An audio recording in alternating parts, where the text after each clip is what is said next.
whatever the result of the mission that brought me to London.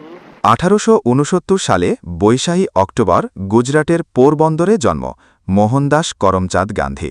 সাধারণ এবং লাজুক এক কিশোর থেকে লন্ডনে ওকালতি পড়া, কিন্তু তার জীবনের মোড় ঘুরেছিল দক্ষিণ আফ্রিকায়।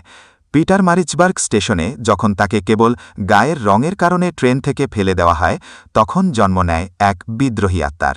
সেখানেই তিনি প্রথম সত্যাগ্রহ বা সত্যের শক্তির প্রয়োগ করেন।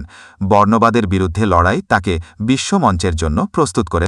১৯১৫ সালে দেশে ফিরে গান্ধীজি ভারতের স্বাধীনতা আন্দোলনে নেতৃত্ব প্রদান করেন। তার অহিংসা এবং সত্যাগ্রহের মতবাদ ব্রিটিশ শাসনের ভিত নাড়িয়ে দিয়েছিল।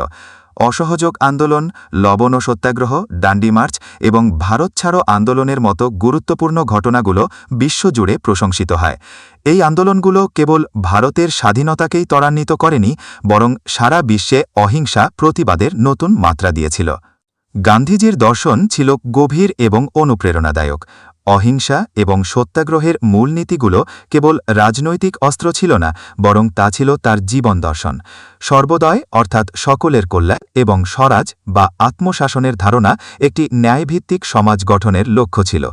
মার্টিন লুথার কিং জুনিয়র এবং নেলসন ম্যান্ডেলার মতো বিশ্ব নেতারাও তার দর্শন দ্বারা অনুপ্রাণিত হয়েছিলেন। ১৯৪৮ সালের ৩০ জানুয়ারি তার জীবনাবসান ঘটালেও মহাত্মা গান্ধীর উত্তরাধিকার আজও জীবন্ত।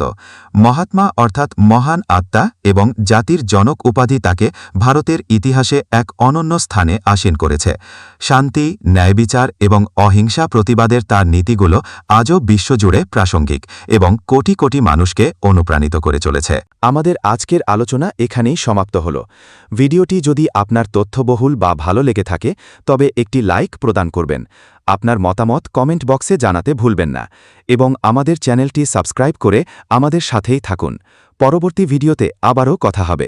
ধন্যবাদ।